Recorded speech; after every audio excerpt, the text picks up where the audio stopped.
राजधानी दिल्ली में एमसीडी के बाई इलेक्शन हैं और उसको लेकर तमाम जो वोटर्स हैं वो वोटिंग स्थल पर पहुंच रहे हैं। 12 वार्डों में जो है बाई इलेक्शन है। चांदनी चौक, द्वारिका, अशोक विहार समेत कई ऐसे जो वार्ड हैं जहां पर बाई इलेक्शन हो रहा है, उसको लेकर तमाम जो तैयारियां हैं वो पहले से ही हम देख रहे थे कि पार्टियों की ओर से की जा रही थी। और वोटर्स को लुभाने के लिए हम देख रहे थे कि बीजेपी हो या आम आदमी पार्टी या कांग्रेस अलग अलग इलाकों में जाकर अपने काम को गिना रहे थे और दूसरे की खामियों को गिना रहे थे। तो कहीं ना कहीं ये जो बाई इलेक्शन है जो पार्टियां हैं उनके लिए बहुत अहम हो जाता है। अगर हम बीजेपी की बात करें तो क्योंकि दिल्ली सरकार के अंदर बीजेपी एमसीडी में भी काबिज है और अब जो बाई इलेक्शन है तो कहीं ना कहीं पूरी कोशिश होगी बाई इलेक्शन को जीतने की। और वहीं अगर हम आम आदमी पार्टी की बात करें तो हमने देखा है कि जो अभी लोकसभा का चुनाव हुआ था उसमें क्या कुछ हुआ था और जिस प्रकार से आम आदमी पार्टी को करारी शिकस्त मिली थी, तो एक ये जो बाई इलेक्शन है एमसीडी का, तो कहीं ना कहीं इसमें जो खोया हुआ ज़मीन है वो पाने का प्रयास होगा और एक नई उम्मीद होगी कि अगर एमसीडी के बाई इलेक्शन में आम आदमी पार्टी को कुछ सीटें मिल जाती हैं।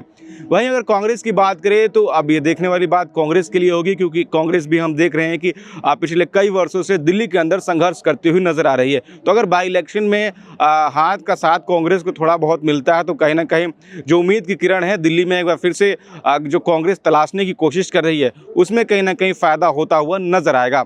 वहीं अलग अलग बूथों की बात करें तो वहाँ पर वोटर्स के लिए तमाम तैयारियाँ की गई हैं ताकि जब वोटर्स आए तो वो किस प्रकार से दिशा निर्देश उसको दिया जाए। और वहीं जो वोटिंग स्थल है वहाँ पर तमाम जो चीज़ें हैं वही बताई जा रही हैं वोटर्स को कि किसी प्रकार से कोई दिक्कत ना हो।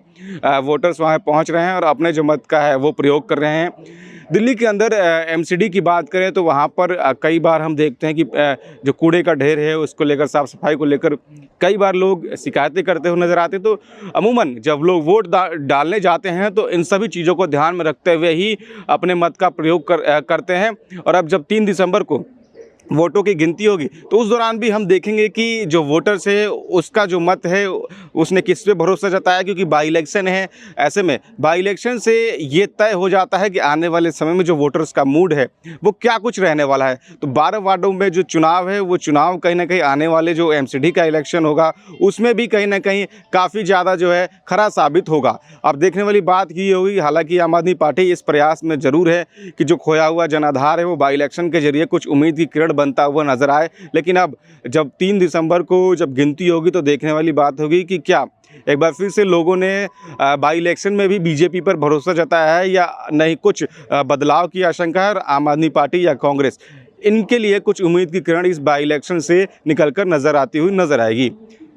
नवोदय टाइम पंजाब केसरी के लिए दिल्ली से अजीत सिंह की रिपोर्ट।